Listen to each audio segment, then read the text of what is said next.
தேவ செய்தியின் தலைப்பு பிசாசுக்கு இடங்கொடாதிருங்கள். பாகம் 2.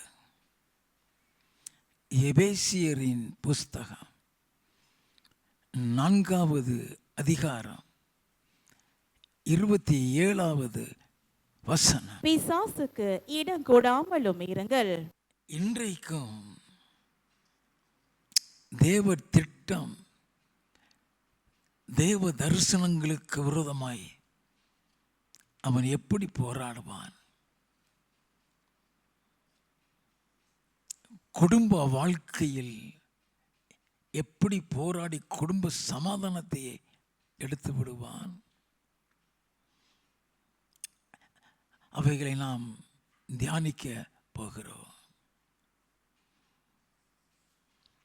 தேவனாகிய கர்த்தர் உன் மீது ஒரு திட்டம் அல்லது தரிசனம் வைக்கிறாரா? அந்த திட்டம், அந்த தரிசனம் உன் வாழ்க்கையில் அவ்வளவு ஈஸியா நிறைவேற விட மாட்டான். அதற்கு விரோதமாக பல போராட்டங்களை கொண்டு வருவான், பல பிரச்சனைகளை கொண்டு வருவான். எலியா சொன்னது போல, போதும் ஆண்டவரே, இந்த ஊழியம் போதும் என்று சொல்லத்தக்கதாக,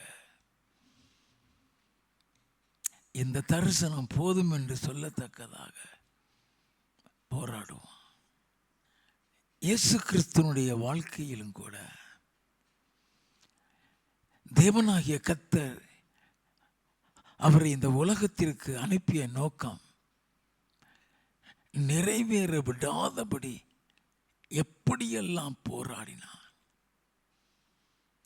இயேசு அதற்கு எப்படி இடம் கொடுக்காமல் அவனை ஜெயித்தார், நாம் அறிந்து கொள்ள வேண்டும். நீ தேவனுடைய சித்தத்துக்குள் வந்து விட்டாயா? If God has really chosen you,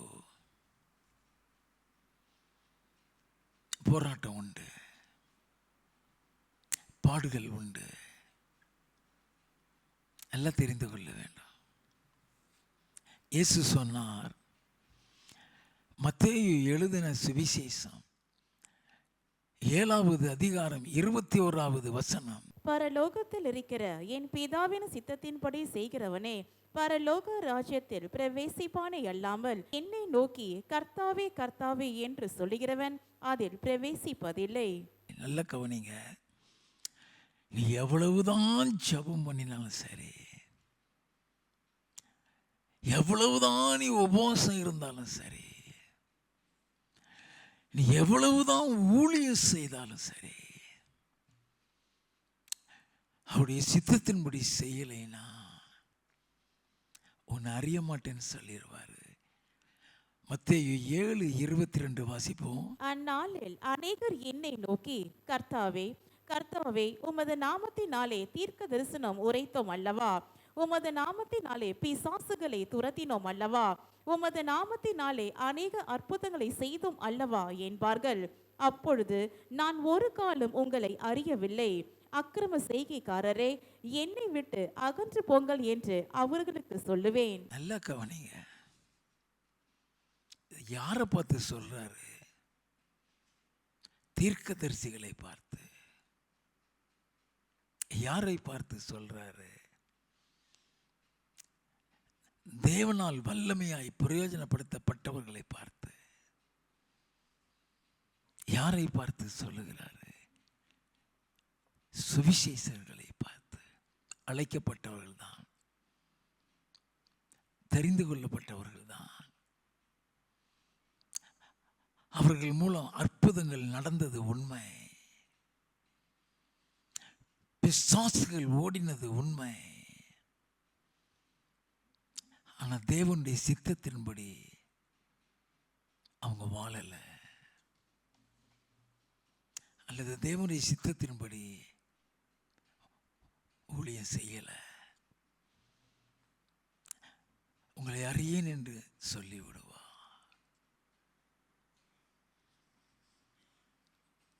நீ எவ்வளவு ஆண்டவருக்காக ஓடுகிற, எவ்வளவு ஆண்டவருக்காக உழைக்கிறன்னு பார்க்க மாட்டாரு. நீ எப்படி ஊழியம் செய்கிற,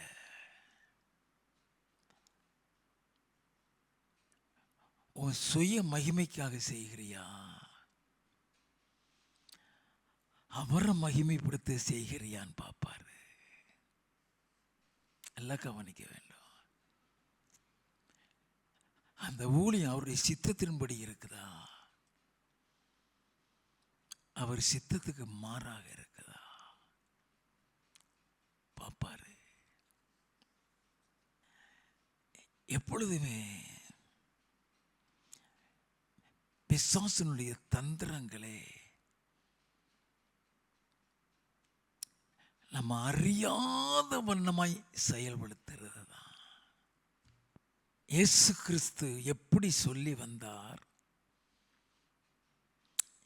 எபிரேயரின் புஸ்தகம் 10வது அதிகாரம் 7வது வசனம். அப்பொழுது நான், தேவனே, உம்முடைய சித்தத்தின்படி செய்ய இதோ வருகிறேன், புஸ்தக சுருளில் என்னை குறித்து எழுதி இருக்கிறது என்று சொன்னேன் என்றார். அவர் என்ன சொன்னாரு? தேவனே, உம்முடைய சித்தத்தின்படி செய்ய இதோ வருகிறேன்.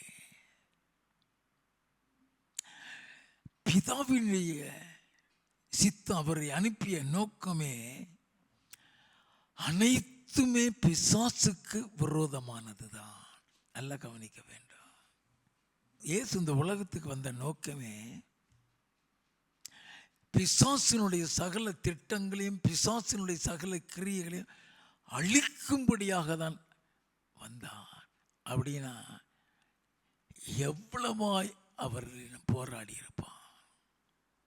இயேசு கிறிஸ்து இந்த உலகத்திற்கு வந்த தேவனுடைய சித்தத்தில் ஒன்று, இந்த பிரதான சித்தம். மத்தேயு எழுதின சுவிசேஷம் 1வது அதிகாரம் 21வது வசனம். அவள் ஒரு குமாரனை பெறுவாள், அவருக்கு இயேசு என்று பெயரிடுவாயாக, ஏனெனில் அவர் தமது ஜனங்களின் பாவங்களை நீக்கி அவர்களை இரட்சிப்பார் என்றான். நல்ல கவனிங்க. அவர் வந்த நோக்கமே பாவிகளை ரட்சிக்கிறது இருக்குதான். பாவிகளை ரட்சிக்கிறதுக்கு தான் வந்தார். எப்படி பாவங்களை நீக்குவாரா? கொலோசையரின் புஸ்தகம் 1வது அதிகாரம் 14வது வசனம். குமாரனாகிய அவருக்குள் அவருடைய இரத்தத்தினாலே பாவ மன்னிப்பாகிய மீட்பு நமக்கு உண்டாயிருக்கிறது. நல்ல கவனிங்க. அவருடைய இரத்தத்தினால்தான் பாவ மன்னிப்பாகிய மீட்பு நமக்கு உண்டாயிருக்கிறது. அப்போ அவர் வந்த நோக்கமே பிசாசனுடைய திட்டத்தை கிரியைகளை அளிக்கிறது. 1 யோவானின் புஸ்தகம் 3வது அதிகாரம் 8வது வசனம். பாவம் செய்கிறவன் பிசாசினால் உண்டாயிருக்கிறான், ஏனெனில் பிசாசானவன் ஆதி முதல் பாவம் செய்கிறான். பிசாசினுடைய கிரியைகளை அழிக்கும்படிக்கே தேவனுடைய குமாரன் வெளிப்பட்டார். அப்ப இயேசு கிறிஸ்து வந்த நோக்கம் பாவிகளை ரட்சிக்கிறது இருக்குதா. அந்த நோக்கத்தில் தானே வருகிறார். பிசாசு தான் பாவம் செய்ய வைக்கிறதே அவன்தான். அப்ப அந்த பாவத்திலிருந்து உன்னை மீட்கணும்னா அவன் கிரியை அழிக்கப்பட வேண்டும். அதற்காக தான் பிசாசுடைய கிரியை அழிக்கிறதுக்கு தான் தேவகுமாரன் வெளிப்பட்டார். இயேசு கிறிஸ்து வந்த நோக்கம் என்ன? 2வது மத்தேயு எழுதின சுவிசேஷம் 1வது அதிகாரம் 23வது வசனம். அவன் இதோ ஒரு கன்னிகை கர்ப்பவதியாகி ஒரு குமாரனை பெறுவாள், அவருக்கு இம்மானுவேல் என்று பெயரிடுவார்கள் என்று சொன்னான். இம்மானுவேல் என்பதற்கு தேவன் நம்மோடு இருக்கிறார் என்று அர்த்தமாம். இம்மானுவேல் என்பதற்கு தேவன் நம்மோடு இருக்கிறார் என்ற அர்த்தமா? பரலோகத்தில் இருக்கிற தேவனை நம்மோடு கூட வைக்கும்படியாக இயேசு பிறந்திருப்பார். ஆனால்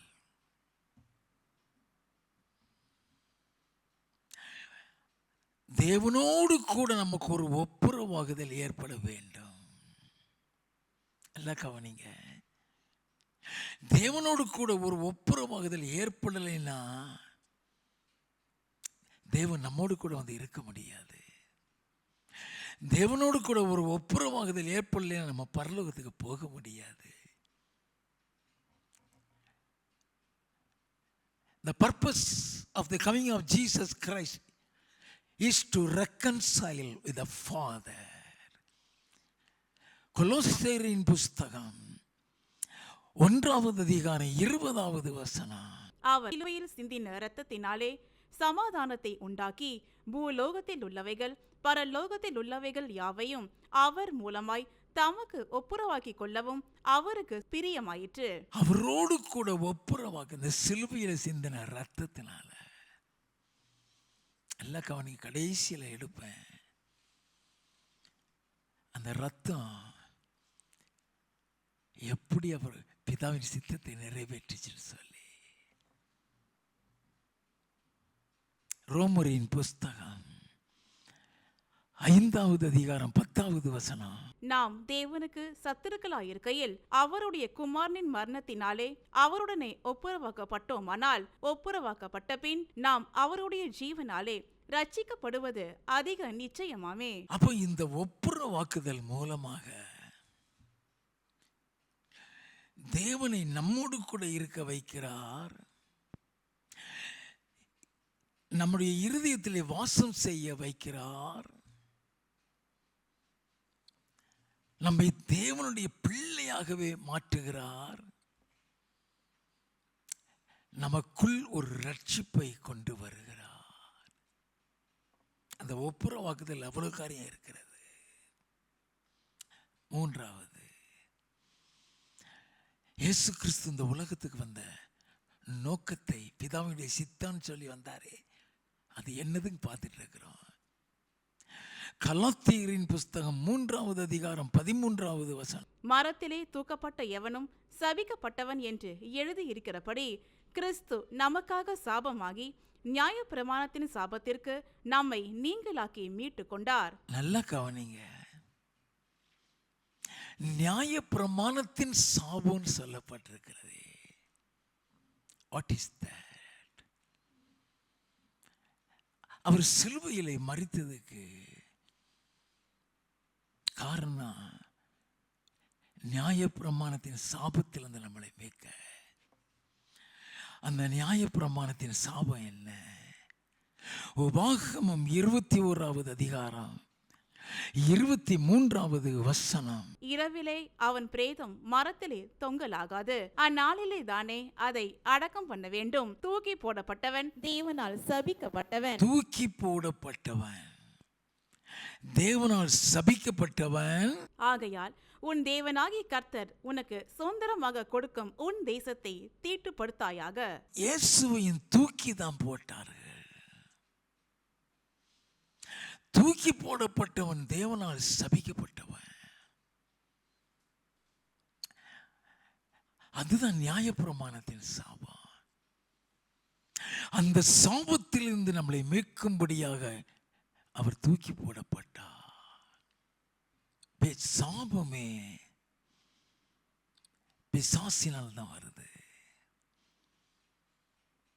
ஆதியாகமம் 3வது அதிகாரம் 17வது வசனம். பின்பு அவர் ஆதாமை நோக்கி, நீ உன் மனைவியின் வார்த்தைக்கு செவி கொடுத்து புசிக்க வேண்டாம் என்று நான் உனக்கு விலக்கின விருட்சத்தின் கனியை புசித்தபடியினாலே பூமி உன் நிமித்தம் சபிக்கப்பட்டிருக்கும். பூமி உன் நிமித்தம் சபிக்கப்பட்டு அந்த சாபத்தை கொண்டு வர வச்சவனே பிசாசு. வாசிப்போம். நீ உயிரோடு இருக்கும் நாளெல்லாம் வருத்தத்தோட அதன் பலனை புசிப்பாய். அதுதான் சாபத்தை கொண்டு வந்துட்டான். அந்த சாபத்தில் இருந்து நம்மளை மீட்கிறதற்கு தான் இயேசு சிலுவையில் அறையப்பட்டா. அதுதான் பிதாவுடைய சித்தம். நான்காவதாக 1 யோவானின் புஸ்தகம் 3வது அதிகாரம் 8வது வசனம். பாவம் செய்கிறவன் பிசாசினால் உண்டாயிருக்கிறான், ஏனெனில் பிசாசானவன் ஆதி முதல் பாவம் செய்கிறான். பிசாசினுடைய கிரியைகளை அழிக்கும்படிக்கே தேவனுடைய குமாரன் வெளிப்பட்டார். நல்லா கவனிங்க. பாவம் செய்ய வைக்கிறவன அவன்தான். சாபத்துக்குள் கொண்டு வந்தது அவன்தான். மரணத்துக்கு அதிகாரியும் அவன்தான். அவனுடைய கிரியைகளை அழிக்கிறதற்கு தான் தேவனே உம்முடைய சித்தத்தின்படி செய்ய இதோ வருகிறேன் சொல்லி வருகிறார். யோவான் எழுதின சுவிசேஷம் 3வது அதிகாரம் 16வது 17வது வசனங்கள்.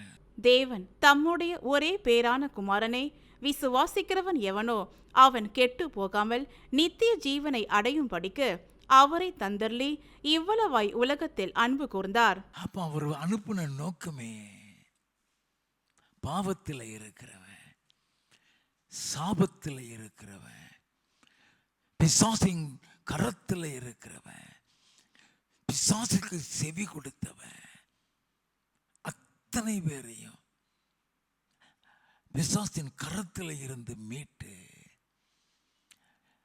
ரட்சிக்கப்பட வைத்து பரலோகத்தை சுதந்திரிக்க வைக்கவே இயேசு வந்தார். அதுதான் பிதாவின் சித்தம். அம்மா அவர் வந்த நோக்கமே பிசாசினுடைய அத்தனை திட்டத்தையும் நாசமாக்க. அப்ப எந்த அளவுக்கு அவரோட போராடுவான். எல்லாம் கவனிங்க. அவ்வளவு ஈஸியா அது நம்மளால கண்டுபிடிக்க முடியாது. இந்த காரியம் சாத்தானால நடக்குன்னு நம்மளால கண்டுபிடிக்க முடியாது. ஏன் சாத்தான் தாவீதை போய் ஏவுறான்? அவனால கண்டுபிடிக்க முடியாது. அது சாத்தானால வந்தது, அதனால ஒரு பெரிய விளைவு இருக்குங்கிறதுலாம் அவனுக்கு தெரியாது. நம்ம ராஜா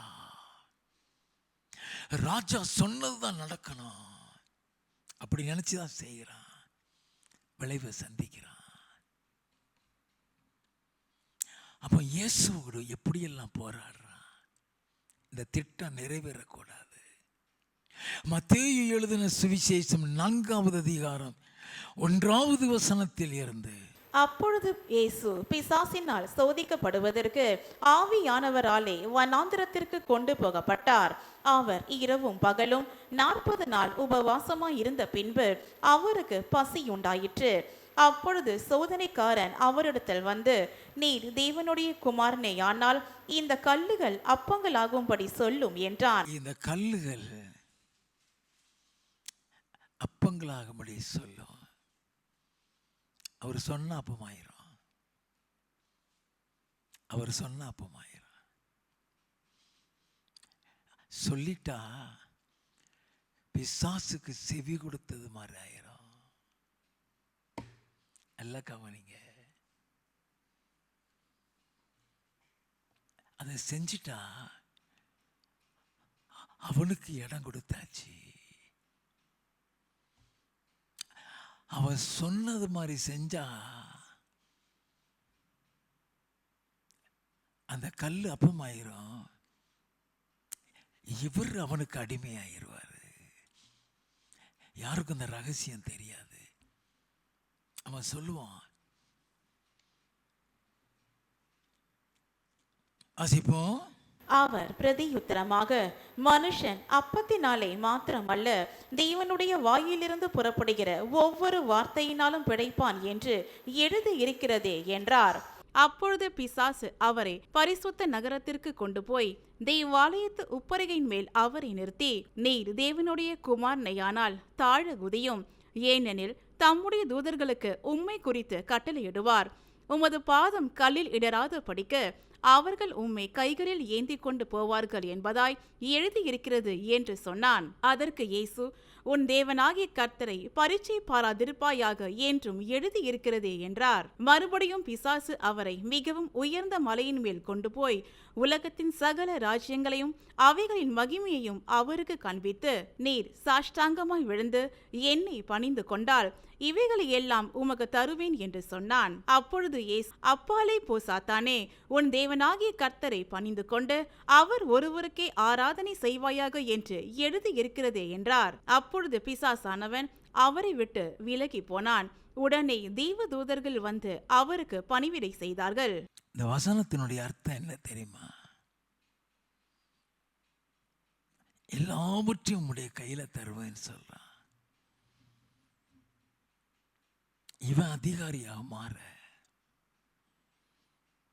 அவரை அடிமையாக்குறதற்காக எப்பொழுதுமே நீ ஒரு காரியத்தில் பிசாசுக்கு இடம் கொடுத்துட்டீன்னா நீ அவனுடைய அடிமையாகி விடுவ. He will rule over you. உன் இஷ்டத்துக்கு ஒண்ணுமே செய்ய முடியாது. உன் இஷ்டத்துக்கு ஒண்ணுமே செய்ய முடியாது. கர்த்தரே வந்து சொன்னா கூட உன் காதுல ஏறவே ஏறாது. எல்லாம் கவனித்துக்கொள்ள வேணும். அவனுக்கு அடிமையாக்குறதற்கு தான் அவன் சகல தந்திரங்களையும் செய்கிறான். வாசிப்போம். அப்பொழுது பிசாசானவன் அவரை விட்டு விலகி போனான். உடனே தேவதூதர்கள் வந்து அவருக்கு பணிவிடை செய்தார்கள். ஏன் விலகி போனா? அவனுக்கு இடம் கொடுக்கவில்லை. அவனுக்கு இடம் கொடுக்கவில்லை. எப்பொழுதுமே பிசாசுக்கு இடம் கொடுக்கலையா, நீதான் ராஜா, அவன் தான் உனக்கு அடிமை. இடம் கொடுத்துட்டீன்னா அவன் ராஜாவாயிருவான். ஆண்டவர்கிட்ட இதோட விட்டுட்டான்னு நினைச்சிங்களா? தேவன் அனுப்பிய திட்டம் தரிசனம் நிறைவேறாதபடிக்கு பல காரியங்களை செய்யலாம்.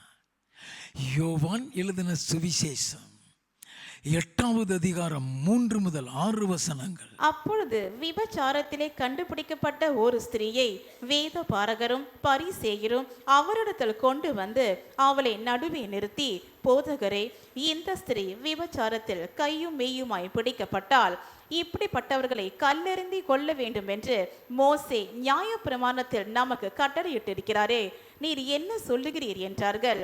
அவர் மேல் குற்றம் சுமத்துவதற்கான காரணம் உண்டாகும் பொருட்டு அவரை சோதிக்கும்படி இப்படி சொன்னார்கள். அவர் மேல் குற்றம் சுமத்துவதற்கான காரணம் என்ன? குற்றம் சுமத்த முடியும்? விபச்சாரத்தில் பாவத்தில் இருந்த ஒரு பெண்ணை கொண்டு வந்து நியாயப்பிரமாணத்தின்படி அவ கல்லெறிந்து சாகணும், நீர் என்ன சொல்லுகிறீர்? கல்லெறிங்கன்னு சொல்லிட்டாருன்னா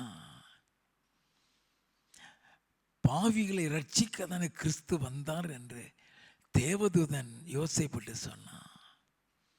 உலகத்துக்கு தெரியுமே. அப்ப நீ பாவிகளை ரட்சிக்க வரலையான்னு கேட்பான். நல்லா கவனிங்க. அப்படின்னா அவனுக்கு அவர் எப்படி பதில் கொடுக்க வேண்டும்? பிதாவினுடைய சித்தம் அவ வாழ்க்கையில நிறைவேறாக பதில் கொடுக்க வேண்டும். அவ விபச்சாரி, அவ பாவி, அவளை ரட்சிக்க தான் வந்திருக்கிறாரு. அப்ப அவளை ரட்சிக்க வந்தார், அதற்கு ஏற்ற பதில் கொடுக்கணுமே. வாசிப்போம். இயேசுவோ குனிந்து விரலினால் தரையிலே எழுதினார். அவர்கள் ஓயாமல் அவரை கேட்டுக்கொண்டிருக்கையில் அவர் நிமிர்ந்து பார்த்து, உங்களில் பாவம் இல்லாதவன் இவள் மேல் முதலாவது கல்லெறிய கடவன் என்று சொல்லி அவர் மறுபடியும் குனிந்து தரையிலே எழுதினார். அவர்கள் அதை கேட்டு தங்கள் மனசாட்சியினால் கடிந்து கொள்ளப்பட்டு பெரியோர் முதல் சிறியோர் வரைக்கும் ஒவ்வொருவராய் போய்விட்டார்கள். உங்களில் பாவம் இல்லாதவன், பியூட்டிஃபுல் ஆன்சர். ஏன்னா அவளை கொண்டு வந்தவன் ஒருத்தன் கூட யோக்கியம் கிடையாது. அவன் பாவத்தினால குத்தப்பட்டு இடத்த காலி பண்ணி போயிட்டான். அவனுக்கு போனதுக்கு அப்புறம் தான் பிதாவுடைய சித்தம் இவ வாழ்க்கையில நிறைவேறும். வாசிப்போம். இயேசு தனித்திருந்தார், அந்த ஸ்திரீ நடுவே நின்றாள். இயேசு நிமிர்ந்து அந்த ஸ்திரீயை தவிர வேறொருவரையும் காணாமல், ஸ்திரீயே, உன்மேல் குற்றம் சாட்டினவர்கள் எங்கே? ஒருவனாகிலும் உன்னை ஆக்கினைக்குள்ளாக தீர்க்கவில்லையா என்றார். அதற்கு அவள், இல்லை ஆண்டவரே என்றாள். இயேசு அவளை நோக்கி, நானும் உன்னை ஆக்கினைக்குள்ளாக தீர்க்கிறதில்லை, நீ போ, இனி பாவம் செய்யாதே என்றார். நீ போ, இனி பாவம் செய்யாத. அதுக்கு தானே வந்தாரு. இந்த உலகத்துக்கு வந்த நோக்கம் அதுதானே. அந்த திட்டத்தை பொய்யாக்குறதுக்கு தானே அவர் மீது குற்றம் சுமத்துறதுக்கு நிற்கிறாங்க. எப்படிலாம் வர்றான்னு தெரிஞ்சுக்கோ. நானும் உன்னை ஆக்கினைக்குள்ளாக தீர்க்கல, இனி பாவம் செய்யாதுன்னு சொல்லிட்டு அவர் வந்த நோக்கத்தை சொல்றாரு. வாசிப்போம். மறுபடியும் இயேசு ஜனங்களை நோக்கி, நான் உலகத்திற்கு ஒளியாயிருக்கிறேன், என்னை பின்பற்றுகிறவன் இருளிலே நடவாமல் ஜீவ ஒளியை அடைந்திருப்பான் என்றார். நல்லா கவனிங்க. ஜனங்களை பார்த்து சொன்ன, உலகத்துக்கு ஒளியா இருக்கிறேன், என்னை பின்பற்றுகிறவன் இருளில் நடக்க மாட்டான், பிசாசுக்கு செவி கொடுக்க மாட்டான், அவன் ஜீவ ஒளியை அடைந்திருப்பான் சொல்றாரு. போகட்டும், அவரை விட்டுருவானுங்க நினைக்காதீங்க. இந்த திட்டம் தரிசனத்தை எல்லாம் நாசமாக்குறாக்களை தான் நிற்பானுங்க. மத்தேயு எழுதின சுவிசேஷம் 20வது அதிகாரம் 18வது 19வது வசனங்கள். இதோ எருசலேமுக்கு போகிறோம், மனுஷகுமாரன் பிரதான ஆசாரிடத்திலும் வேத பாரகரிடத்திலும் ஒப்பு கொடுக்கப்படுவார். அவர்கள் அவரை மரண ஆக்கினைக்குள்ளாக தீர்த்து அவரை பரியாசம் பண்ணவும், வாரினால் அடிக்கவும், சிலுவையில் அறையவும் புற ஜாதியாரிடத்தில் ஒப்பு கொடுப்பார்கள். ஆகிலும் 3ஆம் நாளிலே அவர் உயிரோடு எழுந்திருப்பார் என்றார். நடக்க போற சம்பவத்தை அப்படியே சொல்றாரு. மனுஷகுமாரனை ஒப்பு கொடுப்பாங்க, அவர் சிலுவையில் அறையப்பட, வாரினால் அடிக்கப்பட, அவர் மரிக்க, ஆனால் 3ஆவது நாள் உயிரோடு எழுந்திருப்பார். இந்த சம்பவம் நடக்கக்கூடிய காரியம் அங்க நடக்கும். லூக்கா எழுதின சுவிசேஷம் 20வது அதிகாரம் 20ல் இருந்து 26 வரை. அவர்கள் சமயம் பார்த்து தேசாதிபதியின் ஆளுகைக்கும் அதிகாரத்துக்கும் அவரை ஒப்பு கொடுக்கும்படி அவருடைய பேச்சிலே குற்றம் கண்டுபிடிக்கலாம் என்று தங்களை உண்மையுள்ளவர்களாய் காண்பிக்கிற வேவுகாரரை அவரிடத்தில் அனுப்பினார்கள். தேசாதிபதியின் ஆளுகைக்குள்ள ஒப்பு கொடுக்கணும். ஏரோது, பிலாத்து, இவங்க கையில இவர் மீது குற்றம் சுமத்தி அவரை சிலுவையில் அறைய வைக்கணும், அவரை சாகடிக்க வைக்கணும். எல்லாம் கவனிக்கணும். அவருடைய ஊழிய ஓட்ட நாட்கள் முடிகிறதுக்கு முன்னாலே அவரை காலி பண்ணிடணும். அப்ப அந்த திட்டத்துல வந்து நிற்கிறாங்க. வாசிப்போம். அவர்கள் வந்து, போதகரே, நீ நிதானமாய் பேசி உபதேசிக்கிறீர் என்றும் முகதாட்சிணியம் இல்லாமல் தேவனுடைய மார்க்கத்தை சத்தியமாய் போதிக்கிறீர் என்றும் அறிந்திருக்கிறோம். ராயனுக்கு வரி கொடுக்கிறது நியாயமோ அல்லவோ, எங்களுக்கு சொல்லும் என்று கேட்டார்கள். நல்லா அவரை புகழ்ந்து டாப்ல தூக்கிட்டு அந்த கொஸ்டின் கேட்கிறான். நம்மளை கொஞ்சம் நம்மளை வைத்து பேசிட்டாலே போதும், ஃபிளாட் ஆயிரும். அவர் என்ன சொல்றார்? வாசிப்போம். அவர்களுடைய தந்திரத்தை அவர் அறிந்து, அவளுடைய தந்திரத்தை அவர் அறிந்து, தந்திரம்னு வந்துட்டாலே பிசாசுன்னு தெரிஞ்சுக்கிடுங்க. அவன் மிகுந்த தந்திரசாலின்னு தான் ஆதியாகமம் 3:1 எழுதப்பட்டிருக்கும். அவன் தந்திரசாலி. தந்திரமா பேசுறாங்களா? ஞானமா பேசுறது வேற, தந்திரமா பேசுறது வேற. பிசாசுக்கு ஞானம் கிடையாது, ஆனா தந்திரமா கவுத்திடுவான். ஆதாம் ஏவாள்கிட்ட ஞானத்தோடைய பேசலாம், தந்திரமாய் பேசி அவங்க வாயாலே கறந்து அவங்கள காலி பண்ணிட்டான். இப்ப இயேசுவிடத்துல வந்து தந்திரமாய் பேசுகிறாங்க அவரை கவுத்துறதுக்கு.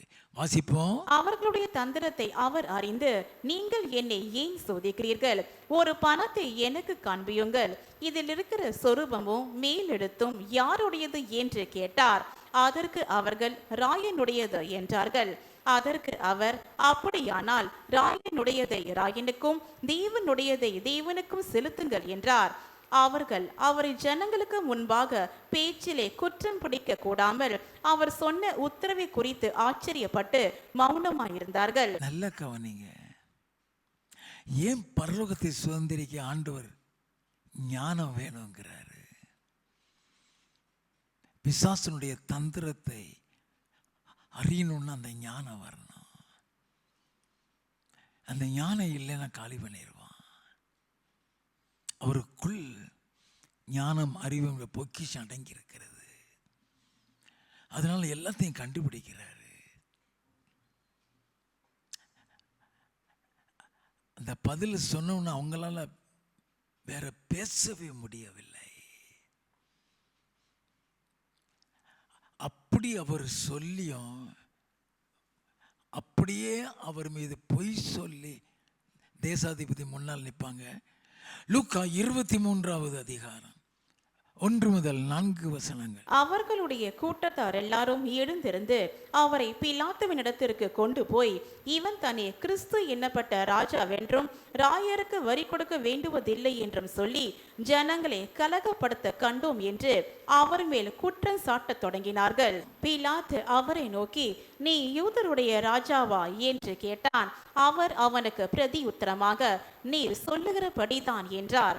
அப்பொழுது பிலாத்து பிரதான ஆசாரியர்களையும் ஜனங்களையும் நோக்கி, இந்த மனுஷனிடத்தில் நான் ஒரு குற்றத்தையும் காணவில்லை என்றான். நல்ல கவனிங்க. இந்த மனுஷனிடத்துல நான் ஒரு குற்றத்தையும் காணல. பொய் சொல்றானுங்க. அந்த பொய் சொல்லியுமே பிலாத்து கண்டுபிடிக்கிறான். 13வது வசனத்திலிருந்து. பிலாத்து பிரதான ஆசாரியர்களையும் அதிகாரிகளையும் ஜனங்களையும் கூடிவர செய்து அவர்களை நோக்கி, ஜனங்களை கலகத்துக்கு தூண்டி விடுகிறவனாக இந்த மனுஷனை என்னிடத்தில் கொண்டு வந்தீர்கள். நான் உங்களுக்கு முன்பாக விசாரித்த போது இவன் மேல் நீங்கள் சாட்டுகிற குற்றங்களில் ஒன்றையும் நான் இவனிடத்தில் காணவில்லை. உங்களை ஏரோதனத்திற்கும் அனுப்பினேன், அவரும் இவனிடத்தில் குற்றம் காணவில்லை. மரணத்துக்கு ஏதுவான இவன் ஒன்றும் செய்யவில்லையே. நல்லா கவனிச்சிங்களா? அவர் குற்றமற்றவராக தான் சிலுவையில் அடிப்பானுங்க. ஒரு குற்றத்தையும் அவரத்தில் கண்டுபிடிக்க முடியல. அதுதான் சாட்சி. தேசாதிபதியுடைய வாயிலிருந்து வந்த சாட்சி. யோவான் எழுதின சுவிசேஷம் 14வது அதிகாரம் 30வது வசனம். இனி நான் உங்களுடனே அதிகமாய் பேசுவதில்லை. இந்த உலகத்தின் அதிபதி வருகிறான், அவனுக்கு என்னிடத்தில் ஒன்றும் இல்லை. இந்த உலகத்தின் அதிபதி வருகிறான், அவனுக்கு என்னிடத்தில் ஒன்றுமே இல்லைன்னு சொன்னாரே. எதை வைத்து சொன்னான்?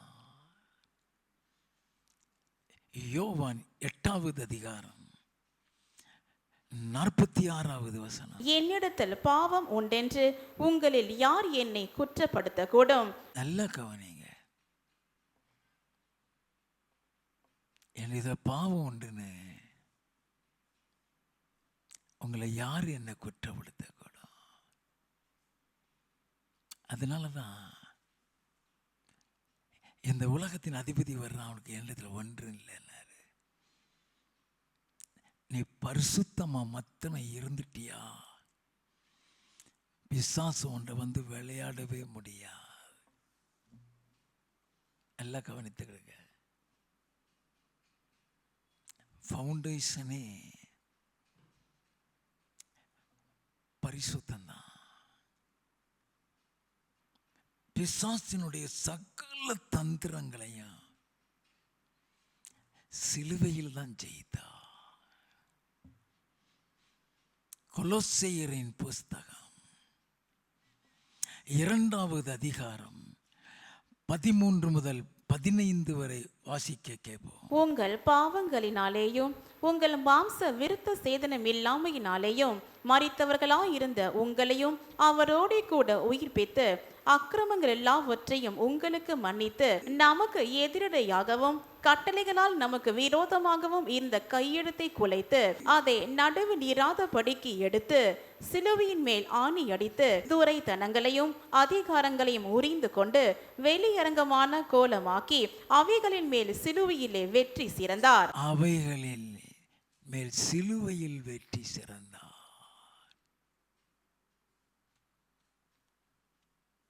சகல காரியங்களுக்கும் முடிவு சிலுவைதான்.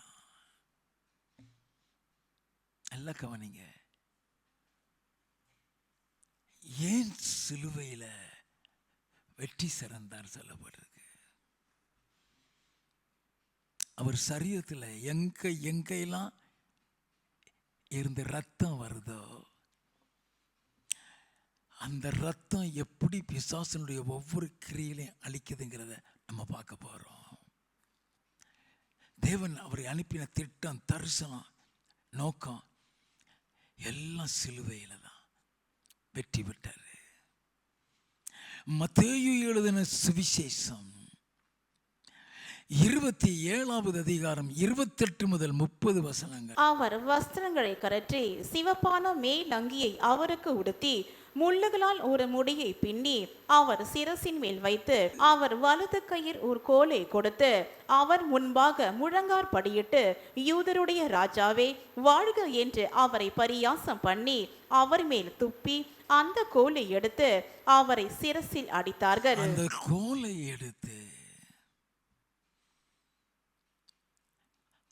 அவருடைய சிரசில் அடிக்கிறாங்க.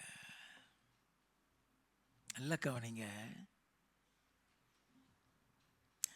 மரத்தில் தூக்கப்பட்ட எவனு சபிக்கப்பட்டவன் என்று எழுதியிருக்கபடி கிறிஸ்து நமக்காக சாபமாகி அந்த நியாயப்பிரமாணத்தை சாபத்தில் இருந்து மீட்டுக்கொண்டான் வாசித்தான். அந்த சாபம் நீங்கணும்னா அந்த முள்ளுல இருந்து தான் ரத்தம் வெளியே வர வேண்டும்.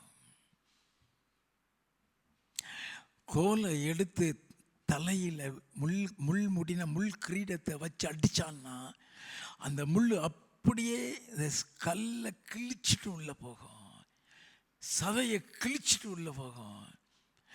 அப்போ அவருடைய தலையில இருந்து ரத்தம் வடிகிறது. அந்த ரத்தம் தான் நம்முடைய சாபத்தை போக்கும். எப்படி? ஆதியாகமம் 3வது அதிகாரம் 17வது 18வது வசனங்கள். பின்பு அவர் ஆதாமை நோக்கி, நீ உன் மனைவியின் வார்த்தைக்கு செவி கொடுத்து புசிக்க வேண்டாம் என்று நான் உனக்கு விலக்கின விருட்சத்தின் கனியை புசித்தபடியினாலே பூமி உன் நிமித்தம் சபிக்கப்பட்டிருக்கும். நீ உயிரோடு இருக்கும் நாளெல்லாம் வருத்தத்தோടെ அதன் பலனை புசிப்பாய். அது உனக்கு முள்ளும் குறுக்கும் முளைப்பிக்கும். அது உனக்கு முள்ளும் குறுக்கும் பிறப்பிக்கும் சொன்னா அப்போ முள் சாபத்துக்கு அடையாளம். நல்லா தெரிஞ்சுக்கிடுங்க. அதனால அந்த முள்ளை வச்சு அவரை அடிக்கிறாங்க. அதுல இருந்து வந்த ரத்தம் சாபத்தை நீக்கிவிட்டது. ஏன் பிசாசு அவரோட அந்த போராடுறான் தெரிஞ்சுக்கிடலாம். அடுத்தபடியாக ஏன் அவரை சிலுவையில் அறைந்தார்கள்? யோவான் எழுதின சுவிசேஷம் 19வது அதிகாரம் 16 முதல் 18 வரை. அப்பொழுது அவரை சிலுவையில் அறையும்படிக்கு அவர்களிடத்தில் ஒப்பு கொடுத்தான். அவர்கள் இயேசுவை பிடித்து கொண்டு போனார்கள். அவர் தம்முடைய சிலுவையை சுமந்து கொண்டு எபிரேய பாஷையிலே கொல்கதா என்று சொல்லப்படும் கபாலஸ்தலம் என்கிற இடத்திற்கு புறப்பட்டு போனார். அங்கே அவரை சிலுவையில் அறைந்தார்கள். அங்கே அவரை சிலுவையில் அறைந்தார்கள். எப்படி அறைந்தார்கள்? நல்ல கவனிங்க. சங்கீத புஸ்தகம் 22வது சங்கீதம் 16வது வசனம். நாய்கள் என்னை சூழ்ந்திருக்கிறது, பொல்லாதவர்களின் கூட்டம் என்னை வளைந்து கொண்டது, என் கைகளையும் என் கால்களையும் உருவ குத்தினார்கள். என் கைகளையும் என் கால்களையும் உருவ குத்தினார்கள். சிலுவையில் இப்படி வச்சு 2 கையிலையும் ஆணி அடிச்சிட்டான். 2 காலையும் ஒண்ணுக்கு மேல ஒண்ணு வச்சு காலில் ஆணி அடிச்சிட்டான். கையில ஆணி அடிச்சதுனால வந்த ரத்தம் பாவத்தை போக்குகிற ரத்தம். கால்களில் ஆணி அடிச்சதுனால் வந்த ரத்தம் சாத்தானின் கிரியைகளை அழிக்கிற ரத்தம். அது எப்படியெல்லாம் ஆணி அடிச்சாங்க, எப்படி எந்தெந்த முறையில் ரத்தம் வந்துச்சு, அதன் மூலம் என்னென்ன விடுதலை கிடைக்கிறது, இயேசு கிறிஸ்து வந்த நோக்கம் என்ன நம்ம தெரிந்து கொள்ள வேண்டும். கைகளையும் கால்களையும் சிலுவையில் அறைந்தார்கள்.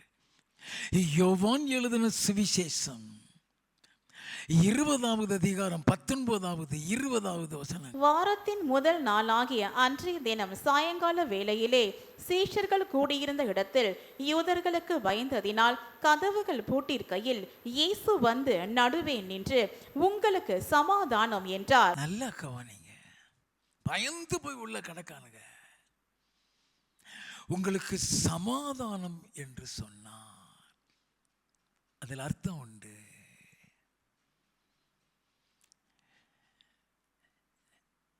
யோவான் 14:17 சமாதானத்தை உங்களுக்கு வைத்து போகிறேன், என்னுடைய சமாதானத்தை உங்களுக்கு கொடுக்கிறேன் என்று சொன்னவர் அல்லவா.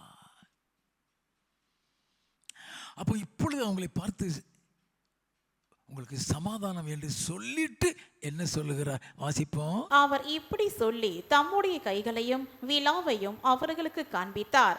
சீஷர்கள் கர்த்தரை கண்டு சந்தோஷப்பட்டார்கள். கைகளையும் விலாவையும் காண்பிக்கிறாரு. ஆணி அடிக்கப்பட்ட கையில இருந்து வந்த இரத்தத்தினால் உண்டான பாவம் மன்னிப்பின் மூலம் உண்டாகிற சமாதானம் ஒன்று. விலாவுல ஈட்டி வச்சு குத்திடுவான். அந்த ஈட்டி வச்சு குத்துனதுனால வந்த ரத்தம் பரலோகத்தில் இருக்கிற பிதாவை அவரோடு கூட ஒப்புரவாக்குறதற்கு. வசன ஆதாரத்தோடு உங்களோடு பேசுகிறேன். ரோமரின் புஸ்தகம் 5வது அதிகாரம் 10வது வசனம். நாம் தேவனுக்கு சத்துருக்களாயிருக்கையில் அவருடைய குமாரனின் மரணத்தினாலே அவருடனே ஒப்புரவாக்கப்பட்டோமானால், ஒப்புரவாக்கப்பட்ட பின் நாம் அவருடைய ஜீவனாலே ரட்சிக்கப்படுவது அதிக நிச்சயமாமே. நல்லா கவனிங்க. அவருடைய மரணத்தினால் பிதாவோடு கூட ஒப்புரவாக்குதல் என்று சொல்லப்பட்டிருக்கிறது. கைகளில் ஆணி அடிக்கும் போது அவர் உயிரோடு இருந்தார். காலில் ஆணி அடிக்கும் போது அவர் உயிரோடு இருந்தார். விழாவில் கொத்தும் போது அவர் உயிரோடு இல்லை.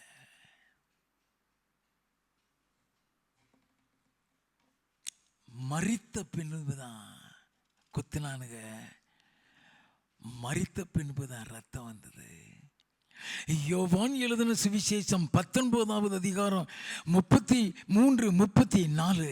அவர்கள் இயேசுவின் இடத்தில் வந்து அவர் மரித்திருக்கிறதை கண்டு அவருடைய கால் எலும்புகளை முறிக்கவில்லை.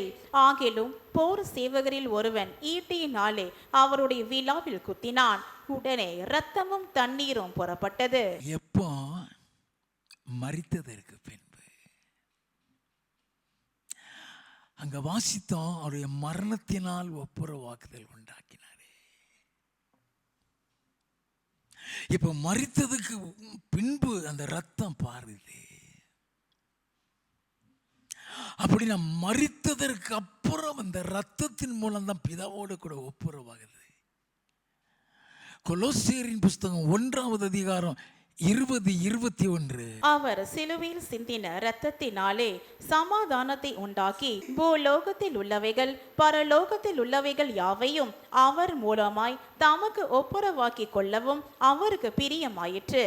முன்னே அந்நியராயும் துர்க்கிரியைகளினால் மனதிலே சத்துருக்களாயும் இருந்த உங்களையும் பரிசுத்தராகவும் குற்றமற்றவர்களாகவும் கண்டிக்கப்படாதவர்களாயும் தமக்கு முன் நிறுத்தும்படியாக அவருடைய மாம்ச சரீரத்தில் அடைந்த மரணத்தினாலே இப்பொழுது ஒப்புரவாக்கினார். அப்ப இந்த மரணத்துக்கு அப்புறம் சிந்தப்பட்ட ரத்தம் பிதாவோடு கூட நமக்கு ஒரு ஒப்புரவாகுதலை ஏற்படுத்துகிறது. அதனாலதான் கையையும் விழாவையும் காண்பிக்கிறாரு. அந்த கையில் அடிக்கப்பட்ட ரத்தம் தான் பாவ மன்னிப்பை நமக்கு கொடுக்கிறது. கொலோசியரின் புஸ்தகம் 1வது அதிகாரம் 14வது வசனம். குமாரனாகிய அவருக்குள் அவருடைய இரத்தத்தினாலே பாவ மன்னிப்பாகி மீட்பு நமக்கு உண்டாயிருக்கிறது. நல்ல கவனிங்க. அப்ப இந்த கையில இருந்து வந்து அது உயிரோடு இருக்கும்போது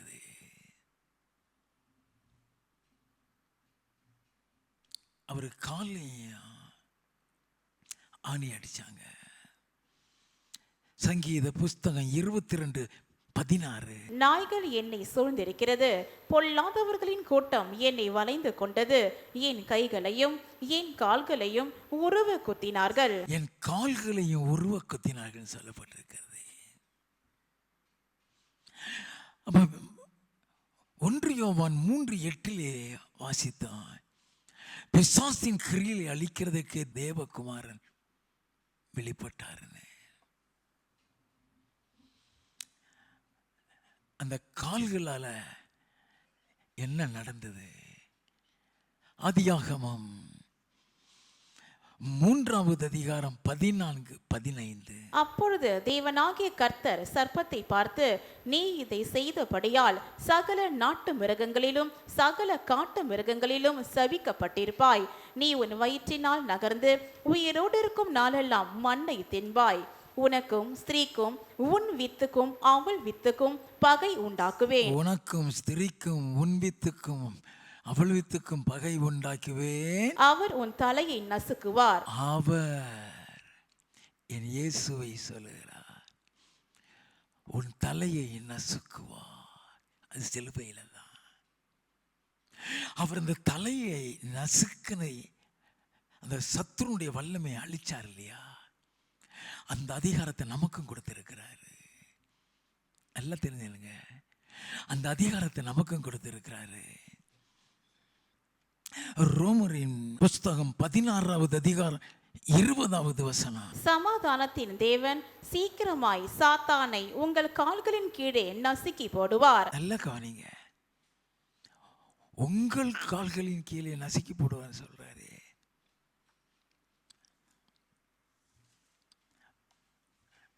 பிசாசுவை அவன் கிரியைகளை அழிக்கக்கூடிய வல்லமையையும் அதிகாரத்தையும் நமக்கு கொடுத்திருக்கிறாரு.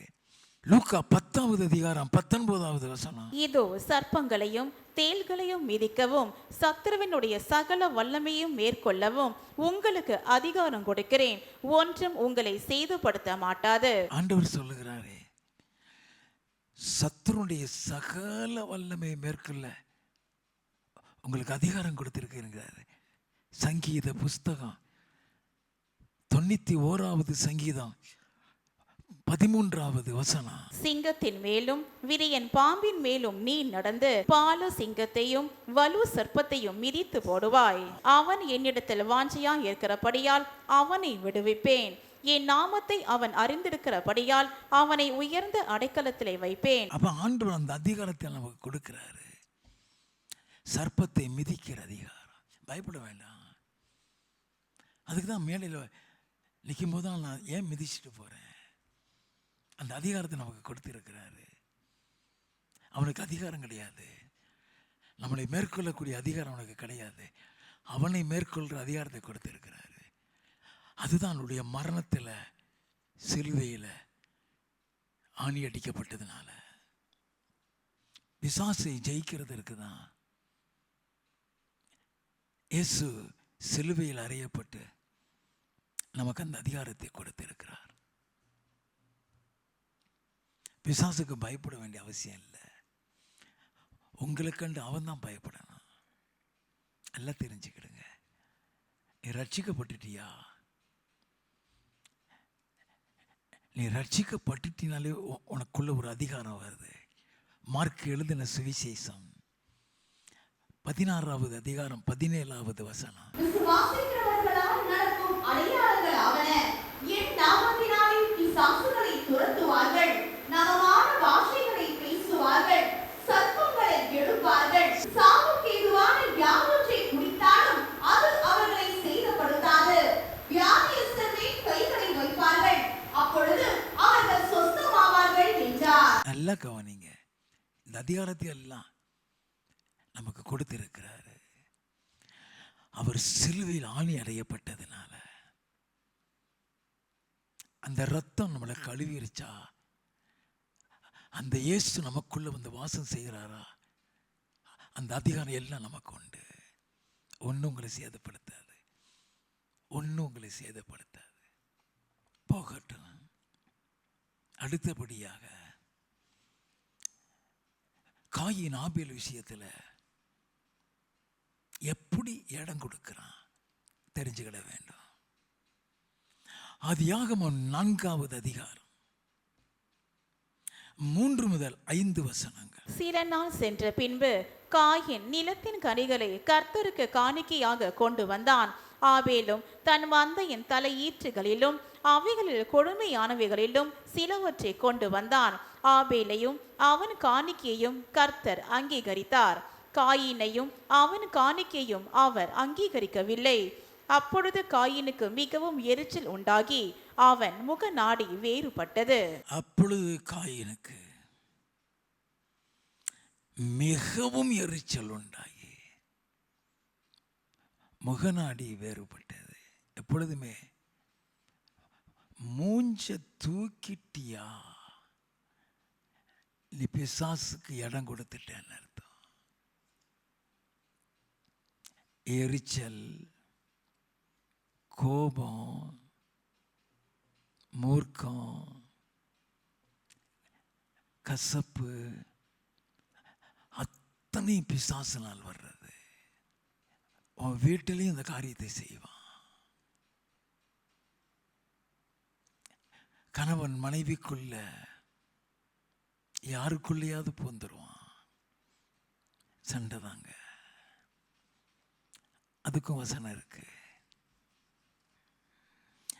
முக நாடி என்னைக்குமே அந்த அதுவும் பெண்களுக்கு தான் அதுக்கு ஒரு தனி கிருபை உண்டு.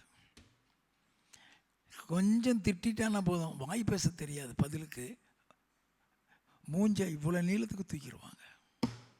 வாசிப்போம். நீ நன்மை செய்தால் மேன்மை இல்லையோ, நீ நன்மை செய்யாதிருந்தால் பாவம் வாசற்படியில் படுத்திருக்கும். ஆண்டவர் சொல்லுகிறாரு,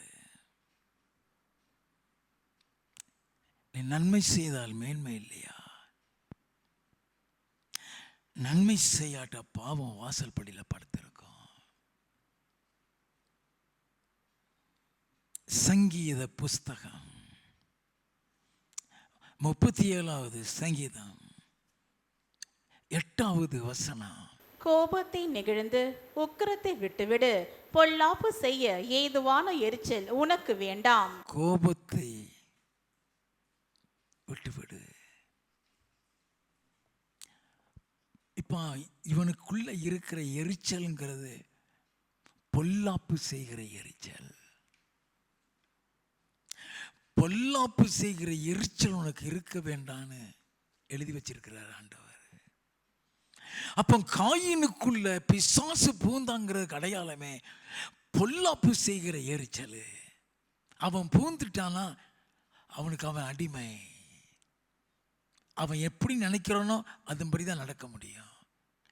ஆதியாகமம் 4வது அதிகாரம் 8வது வசனம். காயின் தன் சகோதரனாகிய ஆபேலோடே பேசினான். அவர்கள் வயல் வெளியில் இருக்கும் சமயத்தில் காயின் தன் சகோதரனாகிய ஆபேலுக்கு விரோதமாய் எழும்பி அவனை கொலை செய்தான். கர்த்தர் காயினை நோக்கி, உன் சகோதரனாகிய ஆபேல் எங்கே என்றார். அதற்கு அவன், நான் அறியேன், என் சகோதரனுக்கு நான் காவலாளியோ என்றான். அதற்கு அவர், என்ன செய்தாய்? உன் சகோதரனுடைய இரத்தத்தின் சத்தம் பூமியில் இருந்து என்னை நோக்கி கூப்பிடுகிறது. இப்பொழுது உன் சகோதரனுடைய இரத்தத்தை உன் கையிலே வாங்கிக் கொள்ள தன் வாயை திறந்த இந்த பூமியில் நீ சபிக்கப்பட்டிருப்பாய். நீ நிலத்தை பயிரிடும் போது அது தன் பலனை இனி உனக்கு கொடாது. நீ பூமியில் நிலையற்று அலைகிறவனாயிருப்பாய் என்றார். நல்ல கவனிங்க, சாபத்தை பெற்று விட்டான். நீ பிசாசுக்கு இடம் கொடுத்துட்டினாலே சாபம் தான். தோல்விக்கு மேல தோல்வி வருதா சாபம் தான். எல்லாம் கவனிக்க வேண்டாம். ஒரு பாவத்தில் சிக்க வச்சு தரிசனத்தை நாசப்படுத்திடுவான். அந்த தரிசனம் அநேகருடைய வாழ்க்கையில வேதத்தில் நடந்திருக்கிறது. போகட்டும். கடைசியாக குடும்பத்தில் சாத்தானுக்கு இடம் கொடுத்தா என்ன நடக்கும்? குடும்ப வாழ்க்கையில் தெரிந்து கொள்ள வேண்டும். ஆதியாகமம் 16வது அதிகாரம் 1வது 2வது வசனங்கள். ஆபிராமுடைய மனைவியாகிய சாராய்க்கு பிள்ளை இல்லாதிருந்தது. எகிப்து தேசத்தால் ஆகிய ஆகார் என்னும் பெயர் கொண்ட ஒரு அடிமை பெண் அவளுக்கு இருந்தாள். சாராய் ஆபிராமை நோக்கி, நான் பிள்ளை பெறாதபடிக்கு கர்த்தர் என் கற்பத்தை அடைத்திருக்கிறார். என் அடிமை பெண்ணோடே சேரும், ஒருவேளை அவளால் என் வீடு கட்டப்படும் என்றால். சாராயின் வார்த்தைக்கு ஆபிராம் செவி கொடுத்தான். இதுக்கு அர்த்தம் என்ன தெரியுமா? சாராய் ஆபிராமை ஆண்டவனே என்று சொல்லி கீழ்ப்படிஞ்சான் தான் பேதுருவில் எழுதப்பட்டிருக்கு. ஆனா புத்தி இல்லாத ஸ்திரீ. அல்ல கவனிங்க, நீதிமொழிகளின் புஸ்தகம் 14வது அதிகாரம் 1வது வசனம். புத்தியுள்ள ஸ்திரீ தன் வீட்டை கட்டுகிறாள், புத்தி இல்லாத ஸ்திரீயோ தன் கைகளினால் அதை இடித்து போடுகிறாள். புத்தி இல்லா எவ்வளவு தம் புருஷனுக்கு இன்னொருத்திய கொடுப்பாளா?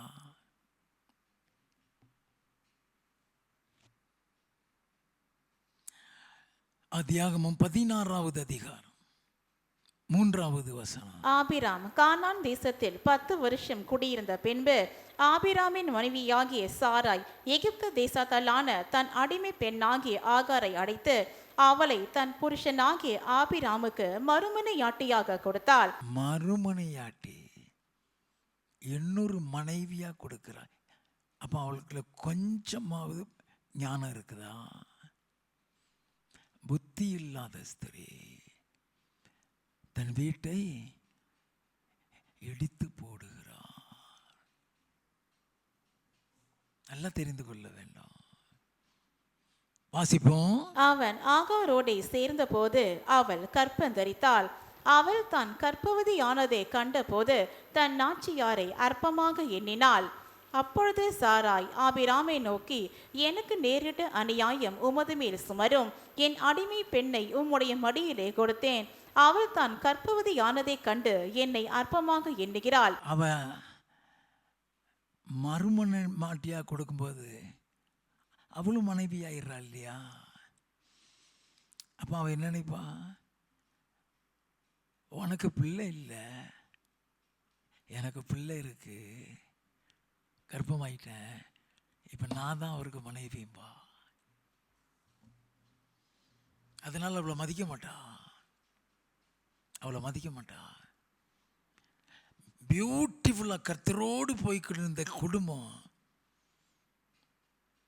இவன் பிரச்சனைக்குள்ள வந்துருச்சு. வாசிப்போம். கர்த்தர் எனக்கும் உமக்கும் நடு நின்று நியாயம் தீர்ப்பாராக என்றால், அதற்கு ஆபிராம் சாராயை நோக்கி, இதோ உன் அடிமை பெண் உன் கைக்குள் இருக்கிறாள், உன் பார்வைக்கு நலமானபடி அவளுக்கு செய் என்றான். அப்பொழுது சாராய் அவளை கடினமாய் நடத்தினபடியால் அவள் அவளை விட்டு ஓடி போனாள். அவளை விட்டு ஓடி குடும்பம் செதறிட்டு. நல்ல கவனிங்க, பெண்கள் எப்பொழுதுமே கணவனுக்கு ஆலோசனை சொல்றவங்களா இருக்க வேண்டுமே இல்லையே, கணவனை தவறான பாதையில் நடத்துறவர்களாக இருந்துடக்கூடாது. கணவன் மனைவிக்குள்ள சண்டைன்னு வந்தா வேதம் மனைவியை தான் சொல்லுது, சண்டைக்காரியோடு வாழுவதை விட ஒரு வீட்டில் மூலையில் இருந்து வாழலாம். குடும்பத்தையே சின்ன பின்னமாக்கிடுவான். பிசாசுக்கு இடம் கொடுத்து விட்டான். ஓடி போயிடுவா, கர்த்தர் வழியில் நிறுத்திடுவார். திரும்பி போ. அவளும் பிசாசுக்கு இடம் கொடுத்தா ஓடுறா, எங்க போறன்னு தெரியாது. வச்ச இடத்தை விட்டு